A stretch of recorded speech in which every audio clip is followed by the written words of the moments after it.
Friends informative Odisha YouTube channel को स्वागत करुच्ची मु निरुपमा। ओडिशा ग्राम पंचायत रे न्यू रिक्रुटमेंट 2025 रे ओडिशा ग्राम पंचायत रे पोस्ट वैकेंसी बाहरी आपण माने ऑनलाइन रे आवेदन करि परिबे। सैलरी रही 25,000 पर मंथ रही सैलरी। ताले आसंतु संपूर्ण डिटेल्स हमें ग्राम पंचायत रे बाहरी थिबा पोस्ट विषय रे जानिबा। ये होची माने पंचायत समिति माने हमरो रूरल डेवलपमेंट रे पोस्ट वैकेंसी बाहरी ओडिशा ग्राम पंचायत रिक्रुटमेंट रे जोगाण सहायक ईसीओ एंड अकाउंटेंट रे पोस्ट वैकेंसी बाहरी। तेबे आमे संपूर्ण डिटेल्स जानिबा। देखंतु organisation name office of the panchayat समिति Koida Sundargarh and the Odisha rural development and marketing society जिला परिषद कलाहांडी रे मध्य पोस्ट वैकेंसी बाहरी। टाइप ऑफ जॉब होची panchayat level job. Category Odisha government job.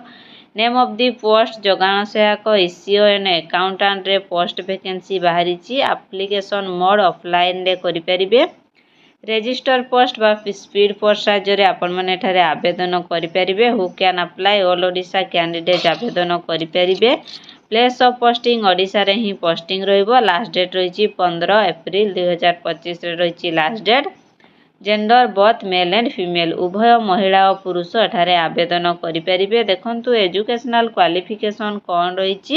Chief executive officer eco पई एजुकेशनल क्वालिफिकेशन रही। आपण ग्रेजुएशन कंप्लीट करथिबा दरकार। एग्रीकल्चर हॉर्टिकल्चर और एग्रीकल्चर साइंस रे बा वेटेरिनरी साइंस रे बायोटेक्नोलॉजी सोशियोलॉजी रे जदि आपण +3 कंप्लीट करिसेंती एठारे आवेदन करि परिबे। एक्सपीरियंस होची मिनिमम आपनकर 1 ईयर एक्सपीरियंस थिबा आवश्यक। माने विथ फार्मर फील्ड रे आपनको 1 ईयर जदि एक्सपीरियंस थिबो आपण एठारे आवेदन करि परिबे।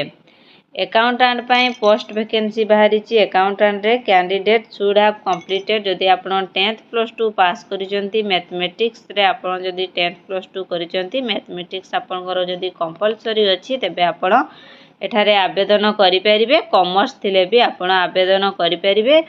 एक्सपीरियंस आपनकर 1 year experience accounting related field रे जदि आपनकर 1 ईयर एक्सपीरियंस अछि आपण एठारे आवेदन करि परिबे।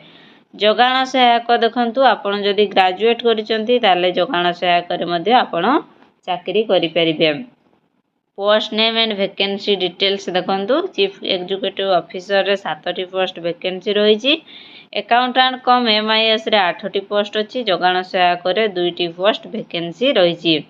एज लिमिट मिनिमम एज रही 21 वर्ष मैक्सिमम एज 35 to 40 इयर्स। ताले एज रिलैक्सेशन मध्ये रही। किछि पिलांगर ओबीसी पई 3 वर्षर एसटीएससी पीडब्ल्यूडी पई 5 वर्षर एक्स सर्विसेसमैन पई 5 वर्षर पीडब्ल्यूडी प्लस एसटीएससी पई 15 वर्षर एज रिलैक्सेशन रही। सैलरी देखंतु ईसीओ पई रही पर मंथ सैलरी 20,000 रु 25,000 रही। अकाउंटेंट पई रही 10,000। जोगाण सहायक पई रही 8,000।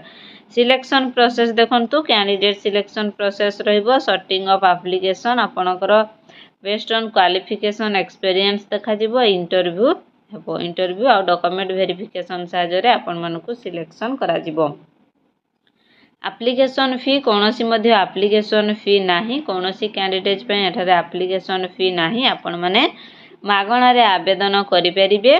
कोन सब डॉक्यूमेंट्स रही। HSC certificate marksheet +2 certificate marksheet caste certificate Aadhaar card resident certificate और सेल्फ पासपोर्ट साइज फोटो।